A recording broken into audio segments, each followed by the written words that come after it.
گفتگو سے متعلق کسی نے کوئی بات کرنی ہو، اور سوال بھی ہو سکتا ہے، کوئی ریمارک بھی ہو سکتا ہے، کوئی اسٹیٹمنٹ بھی ہو سکتی ہے، اور جو بھی ہے آپ کے دل میں اگر کوئی اور بھی بابا حضور کی بات شیئر کرنا چاہتے ہیں جو یہ گفتگو سن کے یاد آئی ہے، وہ بابا حضور کی بات بھی آپ شیئر کر سکتے ہیں۔ معاف ایک تو ہے نا کہ معاف کر دیں، آپ فرما رہے تھے کہ معاف کر دیں، اب آپ اس میں معافی مانگنی بھی ہوتی ہے کسی سے کہ آپ سے کوئی غلطی ہوئی ہے تو کسی سے معافی مانگ لیں، اب وہ جو دوسرا بندہ وہ معاف کرنے کے لیے اگر تیار نہ ہو تو پھر اس کی کیا صورتحال پیدا ہوگی؟ بزرگوں نے دو طریقے بتائے۔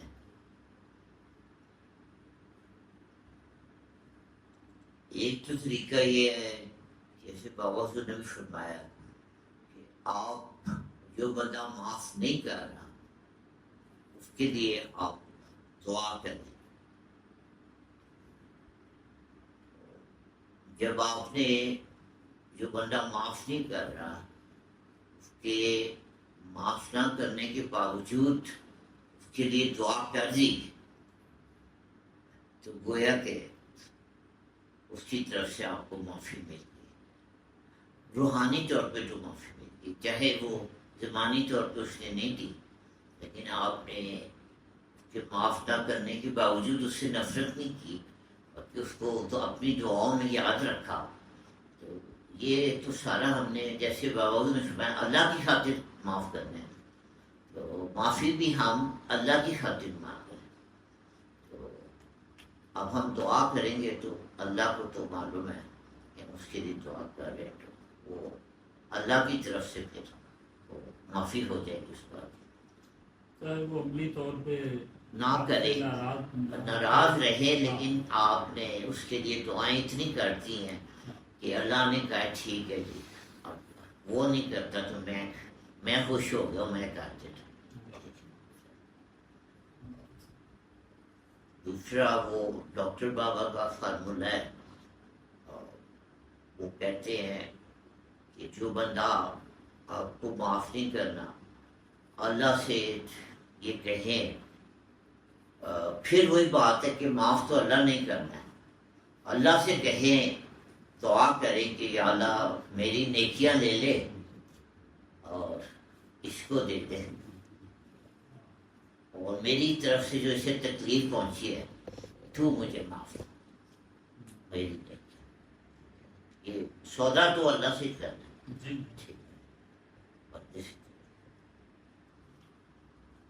ہماری ان کا واقعہ مجھے یاد آ گیا، ہماری بھی بہن تھی آپا عائشہ،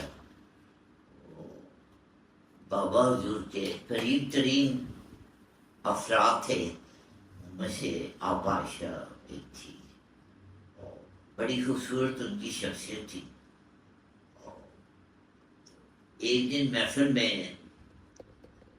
انہوں نے بڑے شکایت بھرے لہجے میں کہا، واصف صاحب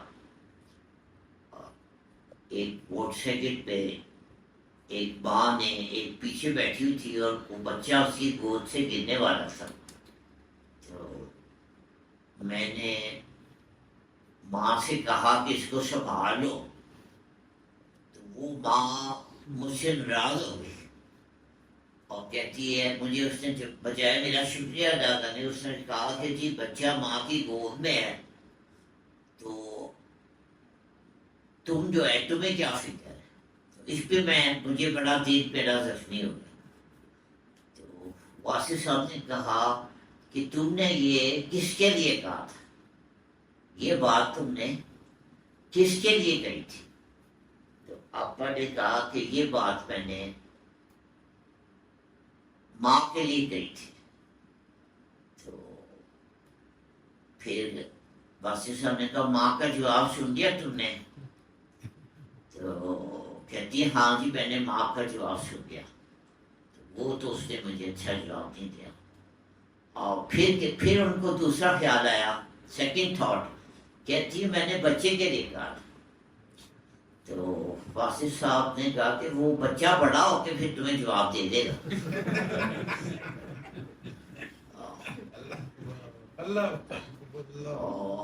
پوائنٹ یہ تھا کہ آپا عائشہ کو یہ جواب دینا چاہیے تھا کہ یہ میں نے اللہ کی خاطر کیا. یہ پوائنٹ, اللہ کی خاطر اگر آپ کر رہے ہیں تو وہ پھر اس میں رسپانس نہیں دیکھا جائے.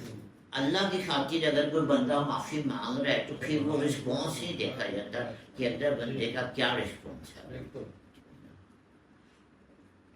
ایک بڑی مشہور شخصیت گزری ہے مدر ٹریسا, جو ہمارا یعنی کہ سمجھے ایجی تھی اور پوری دنیا میں ان کی شہرت تھی. ایک دفعہ غالباً ایتھوپیا میں قحط پڑا تو وہ وہاں پہ اپنی سسٹرز کو لے کے, اور عیسائیوں میں جیسے طریقہ ہوتے ہیں, نانز ہوتی ہیں, سسٹرز ہوتے ہیں, وہ امدادی کیمپ انہوں نے لگایا بچوں کے لیے. اور لیکن ظاہر ہے وہ قحط اتنا بڑا تھا اور وہ ان کے پاس جو سرمایہ تھا وہ محدود تھا. جیسے آج کل غذا پہ مدد تو پہنچ رہی ہے لیکن وہ بہت ہی کم ہے. تو ایک صحافی نے یہ دیکھ کے سچویشن کے مدر ٹریسا کام تو کر رہی ہیں اور لیکن یہاں پہ بھوک اتنی زیادہ ہے کہ یہ سب لوگوں کو تک کھانا تو نہیں پہنچا سکے. تو انہوں نے پوچھا, اس صحافی نے پوچھا کہ do you think you will be successful,